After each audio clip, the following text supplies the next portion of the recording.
Bonjour, bonsoir. Est-ce que pour vous, Internet est un lieu synonyme de sécurité?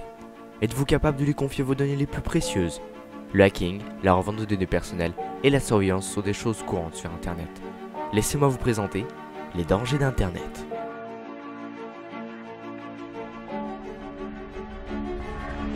Je vais faire court. Dans le domaine du piratage, il y a plusieurs types de pirates. Les black hats, les méchants, les white hats, les gentils et les grey hats qui sont entre.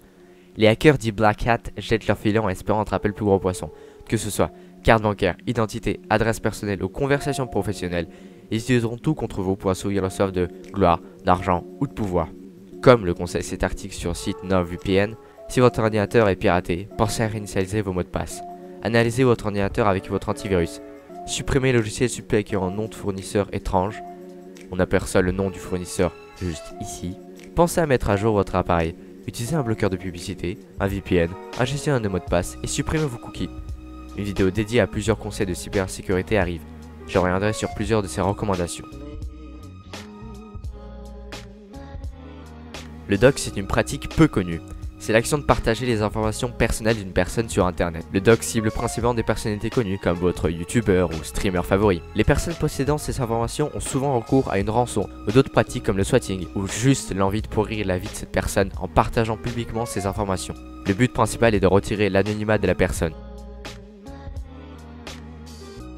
Cité précédemment, le swatting c'est une pratique qui succède à une collecte de vos données. Le swatting vient tout droit des États-Unis d'Amérique. Le mot vient du nom des forces spéciales des États-Unis d'Amérique, SWAT. Le swatting consiste à envoyer des forces de l'ordre à votre adresse en prétextant un motif.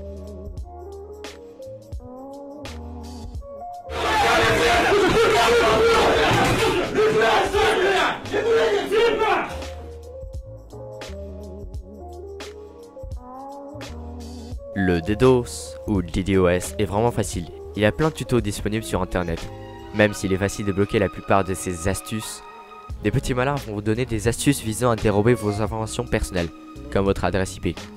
Pour faire simple, une attaque DDoS, c'est l'envoi de plusieurs requêtes sur un serveur qui a pour but de bloquer ce dernier. Cela est faisable sur votre box Internet, sur un site web ou sur un serveur de jeu. Ne tentez pas d'attaquer de gros sites car la plupart sont quasiment immunisés. La collecte de données est totalement banale pour les services gratuits comme Google, Apple, Facebook ou même Amazon. Ils collectent vos données grâce à des cookies ou de simples formulaires d'inscription. La collecte de données se fait à partir de logiciels sur votre ordinateur, d'applications sur votre smartphone ou à partir de votre navigateur internet via différents dispositifs de pistage. Si vous ne savez pas si vos informations sont vendues, vous pouvez juste vérifier votre boîte mail et constater que vous recevez des mails de sites inconnus. La majorité des sites proposant des services gratuits vendent vos données. Donc vous avez peu de chances d'échapper à la règle. Sur les 6 premiers mois de 2011, la France a fait une demande d'information sur les utilisateurs français à Google. La France a été classée comme un pays surveillant l'utilisation d'Internet de ses citoyens, tout comme la Russie, la Biélorussie, l'Australie et bien plus encore. Depuis les attentats de Charlie Hebdo et depuis la mise en place d'Adopi, la surveillance d'Internet en France s'est accrue. Selon une journaliste américaine, Julia Angwing, il faudrait environ 2467 $ par an pour se protéger contre la surveillance sur Internet, que ce soit l'État ou les gens mal intentionnés. Le cyberharcèlement a fait le thème de la précédente vidéo. Sans vraiment revenir dessus, le cyberharcèlement c'est l'action d'harceler via une ou plusieurs plateformes numériques. Dites quelque chose qui ne plaît pas à tout le monde et voilà une potentielle cible. Vous serez alors submergé sous des messages de haine. Les gens chercheront des données sur vous. Une fois qu'ils ont réussi, vous aurez droit à des canulars téléphoniques à des heures tardives, des pizzas livrées à votre adresse et potentiellement les forces de l'ordre qui débarquent chez vous. Depuis les développements d'Internet, l'usurpation d'identité a augmenté à l'instar de ce développement. L'usurpation d'identité consiste à reprendre l'identité d'une personne sans son accord. Les faux concours sur Instagram usurpent l'identité d'influenceurs. Utiliser les photographies de quelqu'un sans son accord est aussi de l'usurpation d'identité. L'usurpation d'identité en ligne est passible désormais d'une peine maximale de 1 an de prison et de 15 000 € d'amende.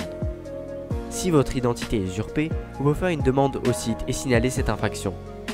Pour cela, vous devez remplir un formulaire et justifier votre identité avec des documents officiels, comme un passeport ou une carte d'identité.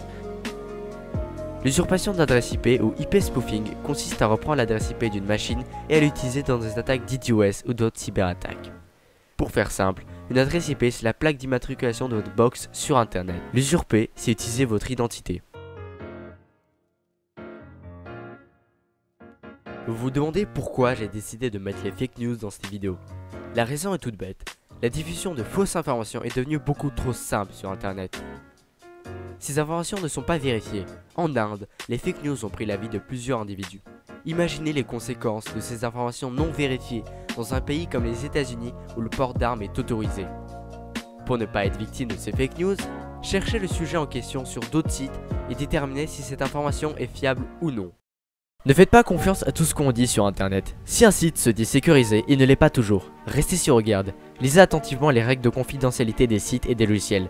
Une vidéo sur la manière de se sécuriser sur internet devrait arriver dans 2 semaines à la même heure. Got it memorized?